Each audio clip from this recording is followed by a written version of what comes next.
Reserve just hiked interest rates for the 5th time in a row, and they gave gloomy expectations for the future. So with that said, that's going to have a huge effect on the housing market. We can expect that mortgage rates are going to continue going up, as we've already been seeing taking place, and home builders are starting to take note of this, as part of their job is to look ahead at what is coming up for the housing market, and their sentiment levels came back worse than expected this last week. We're seeing that as mortgage rates continue to climb, the home buyer traffic is continuing to weaken across the country, and so that has home builders nervous and on edge, especially considering that the Federal Reserve has inflation as their top priority. That's proving to be a tougher battle than initially expected, and they've made it clear that they continue to plan to be aggressive from this point on. So we're about to enter this next phase of the housing market correction as we get closer to these 7% mortgage rates. As we get closer to entering this economic recession, things are changing rapidly, and so before I get started on this video,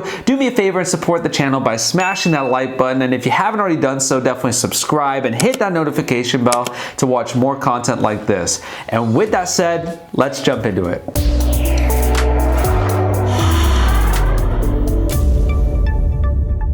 Mortgage rates continue to reach new highs as we're getting closer and closer to reaching those 7% levels that we really haven't seen in well over a decade. We saw mortgage rates hit around 6.5% this week, which is the highest levels we've seen since 2008, and this is just getting more and more unaffordable for the average American, causing more home buyers to have to exit the housing market. Now, home builders are starting to feel the effects of this, as we're starting to see nearly a quarter of them having to lower prices, which that number is up 6% just from August. In fact, Jerry Conter, who's the chairman of the National Association of Home Builders, agreed with this, saying that buyer traffic is weak in many markets as more consumers remain on the sidelines due to high mortgage rates and home prices that are putting a new home purchase out of financial reach for many households. Now, this has led to the home builder sentiment levels continuing to decline. We saw it reported this week that we saw the 9th straight month of home builder sentiment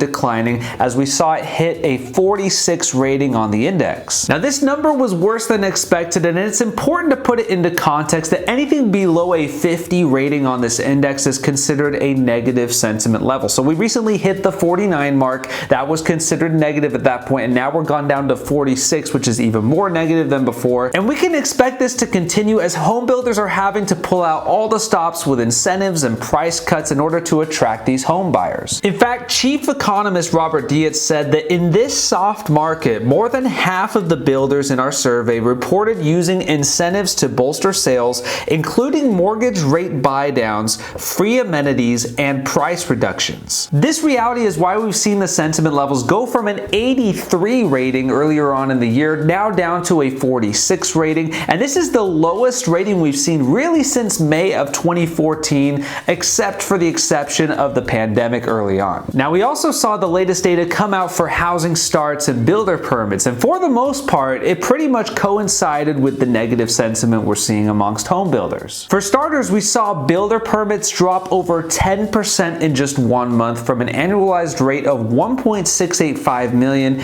down to 1.575 million. Now, this was much worse than expectations, which were really around 1.62 million, and so this is a very strong signal showing the home builders are getting nervous. But regardless of that, what's actually making the headlines right now is how housing starts are up 12.2% in the last month. So how can that be? Well, firstly, housing starts takes place after you've already got the building permits in place, and so naturally that data is going to lag a little bit. But secondly, the majority of that growth is really taking place in multifamily housing, and that makes sense because we've been talking on this channel about how builders have been shifting their focus over to the rental market as they've been seeing rents continue to grow. Now, Chief Economist Ian Shepherdson, I think, made a really valid point with this, and he said to ignore the headline starts numbers. The collapse in single-family permits is the real story, and it has much further to go. go. In fact, if you take a look at this chart, you can see how single-family permits have been falling along with mortgage applications falling over the past several months. He also went on to say that as a general rule, when housing starts and permits move in opposite directions, trust the permits numbers. And that makes sense because, like I said, the data on housing starts is naturally going to lag the data on building permits, since the first part of the process with building a house is getting the permit. Now, we've been talking a lot about how buyer demand has been going down as mortgage rates have continued to go up, and a big reason we've been seeing mortgage rates go up recently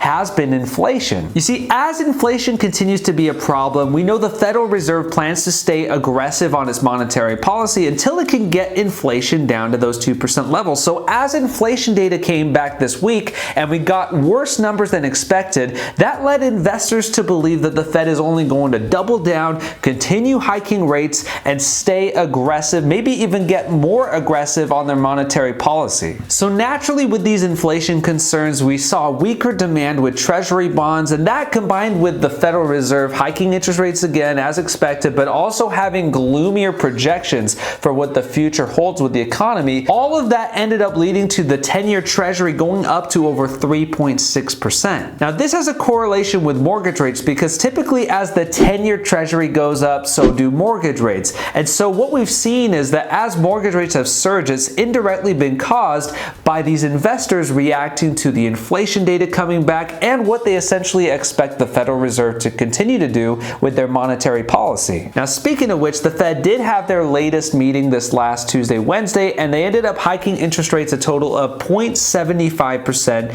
taking us to a total hiking of interest rates of 3% for the year. And more so, what's more alarming is we have to look at their projections, and essentially they're expecting, even just for this year, another 1.25% combined in hiking interest rates between November and December meetings. So that could mean a total of 4.25% for the year in hiking interest rates. Now remember that these interest rates I'm talking about is the federal funds rate. This is not to be confused with mortgage rates. They are two separate things. And the federal funds rate has more of an impact directly on car loans, on personal loans, on credit cards, on HELOCs, but still indirectly it can have an impact on mortgage rates. It also has a serious effect on the health of the economy because as you hike interest rates, you're making it more expensive to borrow money. So people are going to be less likely to borrow money, less likely to spend money. And so although it's very helpful in battling inflation, which is what the Federal Reserve ultimately wants to do, it hurts the overall state of the economy. That ultimately leads to revenues declining, unemployment rising, and more home buyers having to exit the market. So anyways, we're seeing things continue to shift drastically right now, especially as the Fed is showing more of their hand about how they plan to stay extra aggressive, potentially even getting more aggressive than they've been so far. And so builders are starting to take note of this and slow down with building new houses, and investors are starting to recognize that there is more pain on the way. That's truly what I believe is taking place. I think we're at the beginning stages of this at the moment. We have an economic recession that is on the way right now,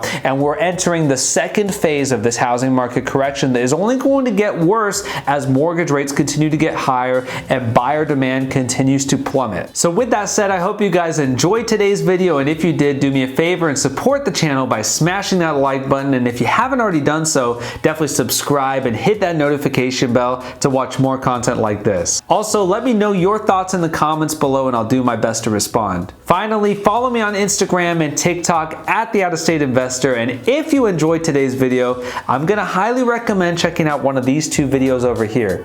And with that said, I'll see you on the next one.